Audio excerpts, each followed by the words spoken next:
বৃহত্তর Sylhet sporting club আয়োজিত football টুর্নামেন্টের দ্বিতীয় রাউন্ডের খেলা উৎসবমুখর পরিবেশে সম্পন্ন হয়েছে। এ রাউন্ডে মোট 8টি দল অংশগ্রহণ করে, যারা নিজেদের সেরা পারফরমেন্স প্রদর্শনের মাধ্যমে পরবর্তী ধাপে উত্তরণের লক্ষ্যে প্রতিদ্বন্দ্বিতা করে। সংগঠনের জামিল হোসেন ও মুজিবুর রহমানের যৌথ পরিচালনায় খেলাগুলো ছিল অত্যন্ত প্রতিদ্বন্দ্বিতাপূর্ণ ও উত্তেজনাপূর্ণ। প্রতিটি দলই জয়ের জন্য সর্বোচ্চ চেষ্টা চালায়, ফলে দর্শকদের মাঝে ব্যাপক উৎসাহ ও উচ্ছ্বাস লক্ষ্য করা যায়।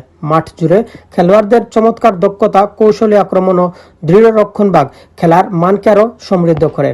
8টি দলের হাড্ডাহাড্ডি লড়াই শেষে 4টি দল সেমিফাইনালে স্থান অর্জন করে। তারমিনি এফসি, দাওয়াতে মির্তি রেস্টুরেন্ট, ঢাকা যুব ক্রীড়া সংস্থা ও রেডওয়ে স্পোর্টিং ক্লাব। এ সময় আয়োজক কমিটির নেতৃবৃন্দদের মধ্যে উপস্থিত ছিলেন জিয়াউর রহমান, মিসবাউদ্দিন, হাশিম আহমেদ, আব্দুল আহাদ, নাহিদ আহমেদ, আনোয়ার হোসেন, শাকের আহমেদ, ইকবাল হোসেন জায়ান, টিপু আহমেদ, রেদওয়ান হোসেন, জুনেদ আহমেদ সহ অন্যান্য নেতৃবৃন্দ।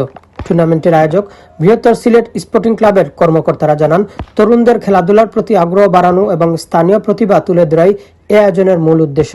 তারা আশা প্রকাশ করেন, এই প্রতিযোগিতা থেকে ভবিষ্যতেও আরও মেধাবী ফুটবলার উঠে আসবে।